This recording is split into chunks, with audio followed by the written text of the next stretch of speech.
I'm confident that Vladimir Putin was counting on being able to divide NATO, to be able to separate the eastern flank from the west, be able to separate nations based on past histories. But he hasn't been able to do it. We've all stayed together. And so I just think it's so important that we, Poland and the United States, keep in lockstep in how we're proceeding. And after meeting President Biden, Ukraine's foreign minister told reporters his country has received additional security pledges from the US.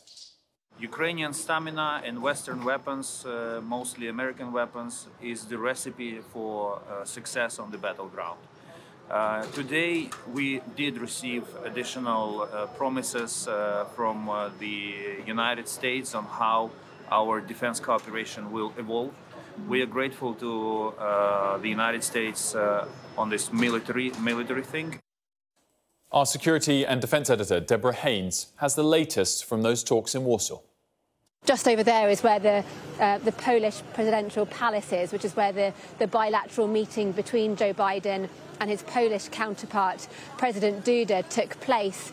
And we've just heard those remarks from the two of them. I think the key point to flag, and President Biden made it at the beginning and the end of his remarks, was that whole idea of Article 5 being sacred. Now, Article 5 is the shorthand way that NATO allies talk about the founding principle, the fundamental principle of the NATO alliance, a 30-member transatlantic defence community, which means that an attack on one member state would then trigger the response of all 30 allies together to retaliate. And that is a protection that all 30 member states enjoy, and one that Ukraine, which is not part of the NATO alliance, doesn't have. And it was actually Ukraine's desire to join NATO that was one of the red lines for President Putin that prompted him to then invade Ukraine, even though he talks about other issues to justify it, using fake claims about the threat he believes Ukraine's government poses.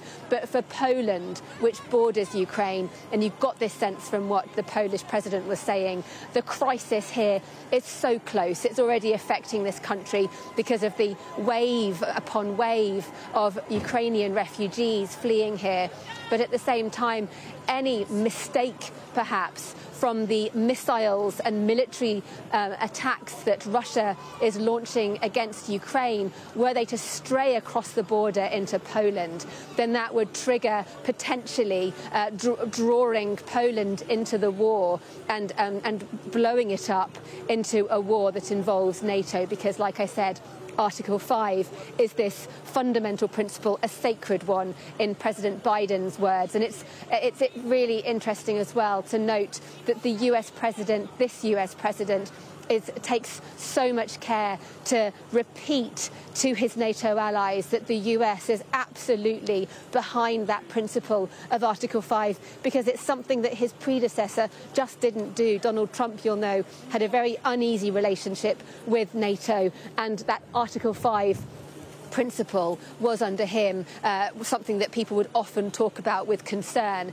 Not now under President Biden, and that was clearly why he keeps on repeating it.